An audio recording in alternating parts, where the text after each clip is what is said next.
दोस्तों, मुकेश अंबानी के साथ सोनिया गांधी की मुलाकात ने राजनीतिक हवा को बदल दिया है, क्योंकि सिर्फ सोनिया गांधी ही नहीं, मुकेश अंबानी ने राहुल गांधी से भी मुलाकात की।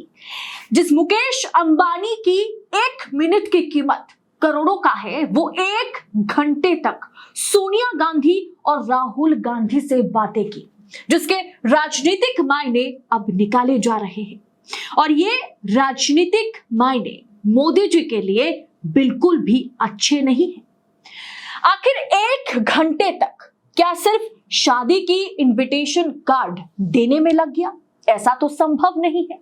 तो 1 घंटे तक क्या बातें हुई सोनिया गांधी और राहुल गांधी और मुकेश अंबानी के बीच, जिसके बाद भारतीय जनता पार्टी के आला कमान की नींदें उड़ी हुई है?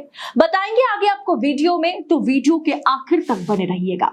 नमस्कार, स्वागत है आप सभी का देश नीति पर। देश नीति, केवल सच्ची और पक्की खबरें। कहा जाता है कि सरकार किसकी आ रही है और किसकी जा रही है, ये बड़े बड़े बिजनेसमैन, उद्योगपति सबसे पहले भाप लेते हैं। और यही मुकेश अंबानी और सोनिया गांधी की मुलाकात ने पहले भी दिल्ली में कांग्रेस की सरकार बनाई और एनडीए की सरकार गिराई है। तो क्या अब फिर एक बार केंद्र में सत्ता पलटने जा रही है? दोस्तों, 2024 लोकसभा चुनाव माना जा रहा था कि अटल बिहारी की फिर से सरकार बनेगी, एनडीए की सरकार बनेगी। एग्जिट पोल, मीडिया के जो एग्जिट पोल है, वो लगातार ये दिखा रहे थे कि अटल बिहारी को ही बहुमत मिलने वाला है। कांग्रेस ने भी मान लिया था कि सरकार जो है वो नेशनल डेमोक्रेटिक अलायंस की ही बनेगी। लेकिन अचानक मुकेश अंबानी सोनिया गांधी के घर पर पहुंचते हैं।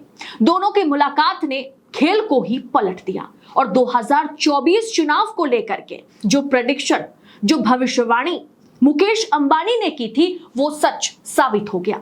मुकेश अंबानी ने कहा था कि सोनिया जी, सरकार आपकी बनने जा रही है, सरकार कांग्रेस की बनेगी, एनडीए की नहीं। और हूबहू नतीजे वही आए।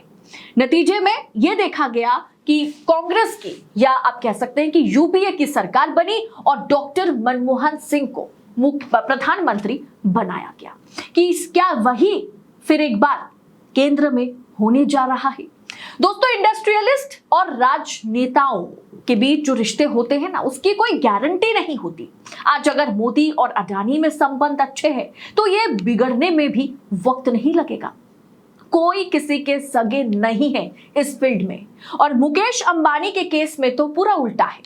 मोदी जी जब से सत्ता में आए, तब से सिर्फ और सिर्फ अडानी का ही भला हुआ। ज्यादातर मामले में सिर्फ एक ही उद्योगपति के नाम हर चीज में आगे किए गए। बिजनेस की दुनिया में यह चर्चा का विषय बना रहा हमेशा कि अडानी के चलते अंबानी को पूरी तरीके से नरेंद्र मोदी जी ने साइडलाइन कर दिया था। तो क्या मुकेश अंबानी अब सोनिया गांधी और राहुल का साथ देना चाहते हैं, या फिर बीजेपी जैसे ही 303 से सीधा 240 पर आ गई? 240 पर आ गई। मोदी जी जीत के भी हार गए। उनकी पार्टी बहुमत का आंकड़ा 272 का आंकड़ा पार नहीं कर पाई। क्या अब बड़े बड़े बिजनेसमैन, बड़े बड़े उद्योगपतियों का भी रुख जो है बदलने लगा है और बदल रहा है?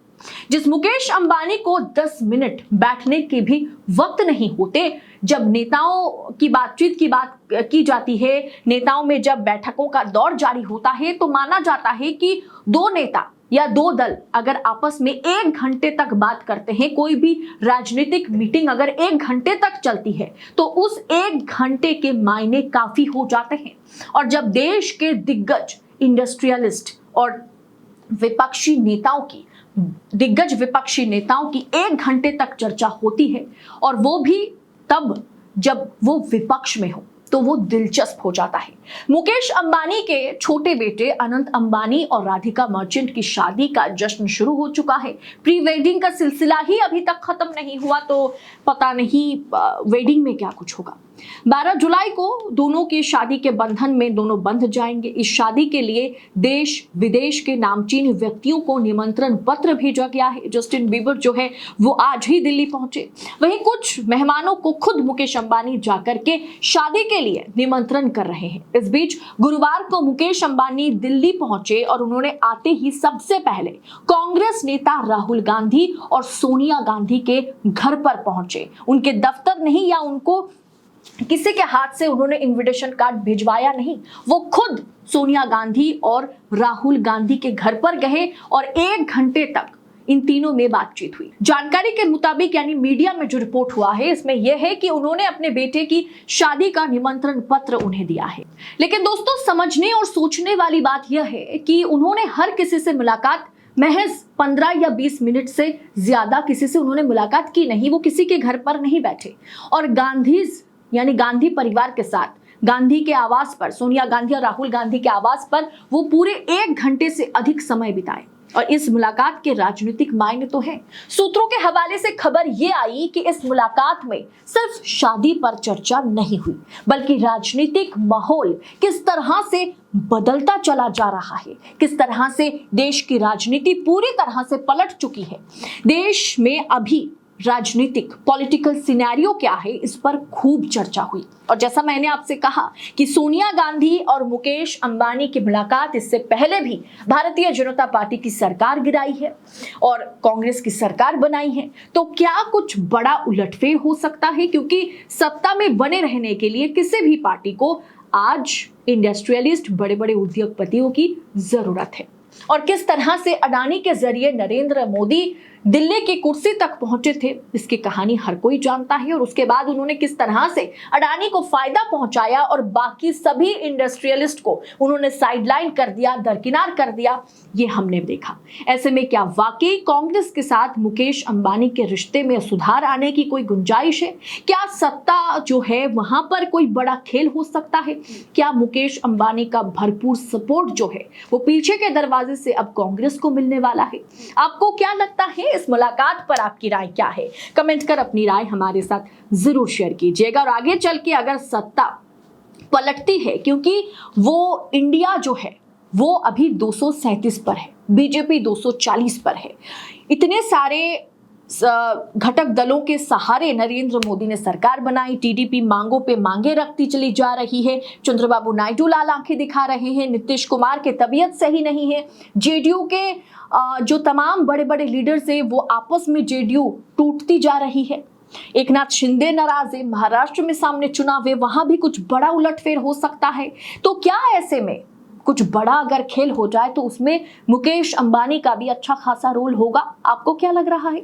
कमेंट कर अपनी राय हमारे साथ जरूर शेयर करें। बाकी राजनीति और राजनेताओं से जुड़ी तमाम खबरों को, पर्दे के पीछे की खबरों को देश नीति आप तक पहुंचाता है, तो हम ऐसी ही बेबाक और बेखौफ पत्रकारिता को जारी रख सके, स्वतंत्र पत्रकारिता को जारी रख सके, इसके लिए हमें आपके सहयोगिता की जरूरत है। सबसे पहले देश नीति को सब्सक्राइब करें, वीडियो और रिपोर्ट अच्छी लगी होगी तो लाइक और शेयर जरूर कीजिएगा। चैनल को सब्सक्राइब करने के साथ साथ थैंक्स ऑप्शन का भी आप इस्तेमाल कर सकते हैं, इसके जरिए आप देश नीति की आर्थिक तौर पर मदद कर पाएंगे। बहुत बहुत शुक्रिया। इस रिपोर्ट में इतना ही। जय हिंद, जय भारत।